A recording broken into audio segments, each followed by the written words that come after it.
Sekarang, kita sedang berada di kaki Gunung Parang. Gunung Parang merupakan sebuah intrusi diabas, yaitu sebuah batuan beku yang mempunyai komposisi partikulas yang cukup tinggi.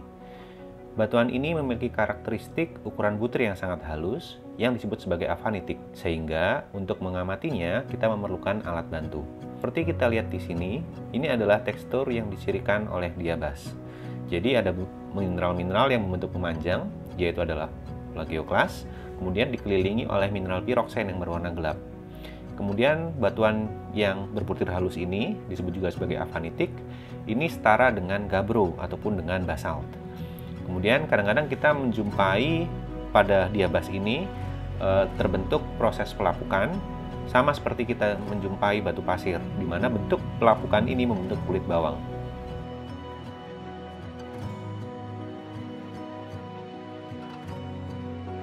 Di belakang, sekarang kita akan melihat bahwa asisten akan mempraktekkan bagaimana cara mengukur struktur dengan menggunakan bantuan clipboard, kemudian meteran, serta diukur panjangnya, dan juga asisten akan mempraktekkan bagaimana cara menggunakan kompas untuk mengukur tinggi dari tambang diabas ini. Saat penambangan diabas sudah dilarang, jadi kampus Karangsambung telah menetapkan daerah ini sebagai cagar alam geologi di bawah bantuan dari LIPI. Namun pada kondisi saat ini kita masih melihat adanya aktivitas penambangan yang dilangsungkan secara manual. Penambang akan turun dari atas dengan menggunakan tali, kemudian dengan menggunakan linggis mereka akan mencongkel batuan sehingga batuan tersebut akan jatuh dari atas dan ke bawah. Kemudian di bawah akan dikumpulkan batuan tersebut untuk kemudian di-crusher, dikecilkan, kemudian untuk dijual.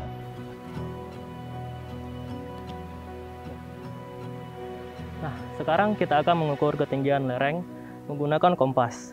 Pertama-tama, kompas tersebut diletakin ke mata pengamat untuk melihat posisi lereng tertinggi. Setelah diukur dan memastikan nivou tabung berada pada tengah. Setelah itu akan mendapatkan sudut inklinasi pertama 35 derajat. Kemudian dilakukan perpindahan tempat sejauh 1 meter untuk mendapatkan sudut inklinasi kedua. Dan lakukan pengamatan kedua.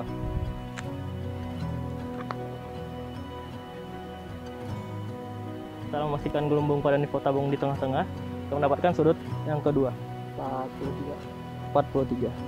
Dan kemudian diukur ketinggian dari mata pengamat hingga kaki untuk mendapatkan data, dan nantinya akan menggunakan hukum Pitagoras untuk mendapatkan ketinggian lereng.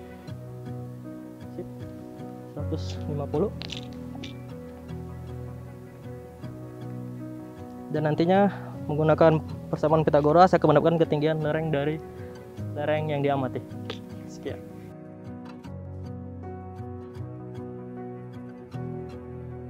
Saat ini kita sedang berada di SD Dakah, di mana titik ini merupakan titik yang ideal untuk mengamati topografi amfiteater di Karangsambung. Di sebelah kiri saya, kalau dari peta geologi ini relatif sebelah utara dari kampus TIP Karangsambung, kita bisa melihat adanya perlapisan dari batuan di Gunung Paras. Kemudian di sebelah selatan kita bisa melihat adanya dataran aluvium serta kelok-kelok dari sungai Luulo. Kemudian di bagian atas kita juga melihat adanya di sebelah timur, selatan ke arah timur, ke arah barat daya. Di sana kita melihat adanya puncak dari Gunung Brujul.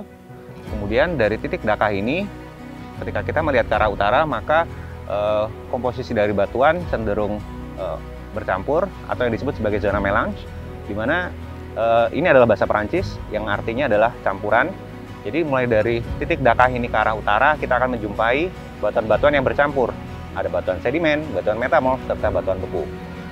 Di hari ekskursi terakhir, di hari ketiga, kita akan melihat jenis-jenis batuan tersebut yang tersingkap dalam lokasi yang relatif dekat. Tugas dari mahasiswa adalah membuat sketsa dari video yang sudah kalian lihat. Jadi kalian bisa stop videonya, kemudian kalian membuat sketsa dari topografi dari atas Bukit Dakah ini. Kemudian lakukan plotting dari data GPS yang sudah diambil oleh asisten. Kemudian tentukan formasi geologi di mana kita berdiri sekarang.